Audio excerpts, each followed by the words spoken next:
glacier is only 4.8 kilometers, so it lost almost half of its size in a time span of 160 years. Wow, isn't this amazing, man? So we are now going down what we call the lateral moraine. But once we cross this little ditch here, we are actually entering the glacier already. And that might sound weird because it just looks all the same.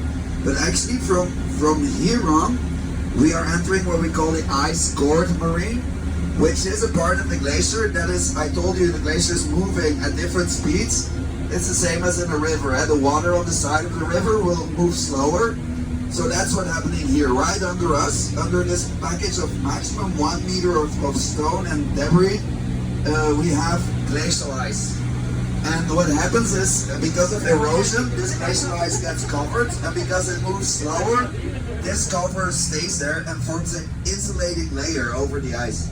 So this is why where we are right now is way higher than the naked, the bare glacier, and that's because this is insulated and this melts way slower than the glacier itself. So they were doing investigations on the melting speed of the ice-core moraine, and they found out that even when the glacier will be disappearing by the time 2100, there will be no more ice around us, but the ice-core moraine will still be there and will still be providing water to the nearby river systems for decades. So that's how slow this part melts. I'm very lucky these days. It's very difficult for people to make them really believe that we're already on the glacier. But a few weeks ago there was a little lake forming here on the other side of the moraine, and this water wanted to break free, and that's why we had to dig a little ditch. You will see that 50 meters up ahead. We had to dig a little ditch and the water started melting through, and now you can clearly see an open crack in the ice-core moraine. So you'll be able to see for the first time I've ever seen it before how the inside of an ice-core moraine looks like. That's Colby. Did you lose? What? We always do like paper, rock, scissors, and normally we always win from him, but no, we weren't too concentrated. So up here, you see that cracks, you will go slow next to it. You have to really look to the bottom of the crack, because then you can really clearly see fresh glacial ice. The color of it, you can see the blue color. It's super beautiful to see. So let's see. Yeah, so this is exactly how an ice-core moraine works. And you see the blue at the bottom of it? That's fresh glacial ice. Not a lot of people have ever seen that in their life, eh? That might have been like covered for thousands of years, eh? Yeah. And that's the thing. So the ice on the glacier itself that's moving fast, that ice is around 300 to 500 years old max. But the ice in the ice-core moraine is way older because it's so well insulated and it's not really moving. So we are now also entering the tire wash, and this is what. So we made a little dam. We created a little puddle, so we drive with our tires through it to get all the glacial ash and the dust off the wheels. Because once we take it on the glacier, this will actually stop the albedo effect. And the albedo effect is that the sunlight gets reflected by the white of the snow, and that's how the glacier protects itself. That's the problem is once you put like dirt and dust on the glacier, the albedo effect stops, and the dust and the ashes will actually attract the sunlight, and that will cause the glacier to melt. So to avoid that, we have to go through this little puddle, wash the tires. Wonderful, eh? Yeah, you do that very good, young lady. Okay, so if you look left and right of us, you see those dust particles on the ice. That's what we call cryogenites. And cryogenites are particles from the atmosphere. Like most of them are carbon particles created by forest fires.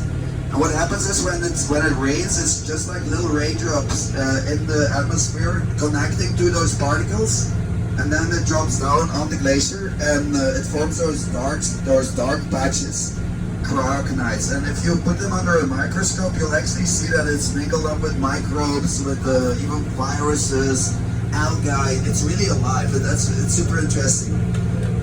But the main thing what happens is if those dark patches scatter and start attracting the sunlight, it actually starts melting through the glacier.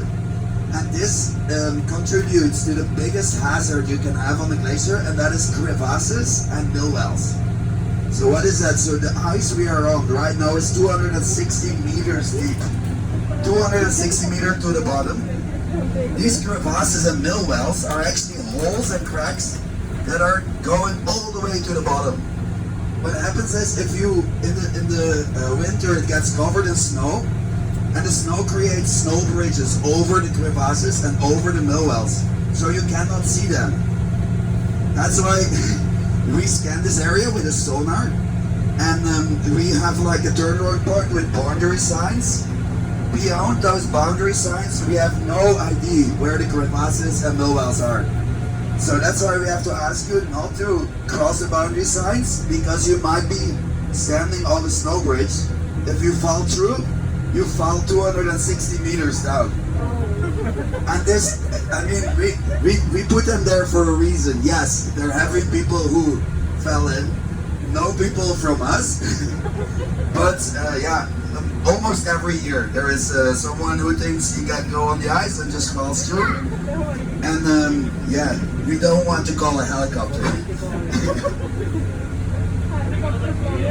So another crazy thing is there is a beautiful little creek on the right hand side of the turnaround point.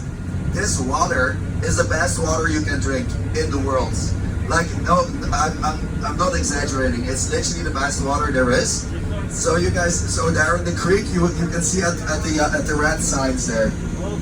So taste it, and the secret about it is, if you drink a liter of it, the next day you're 10 years younger. It's not a joke. I work here since 1903. I'm 175 years old, ladies. So also, if you have any questions, feel free to come to us, so we will explain anything. We'll be leaving here in this bus at 5 o'clock. So be here or stay the night at the glacier. Well, if you need any pictures or something, ask me or my beautiful colleague, Jessica, and we'll be here for you. So enjoy.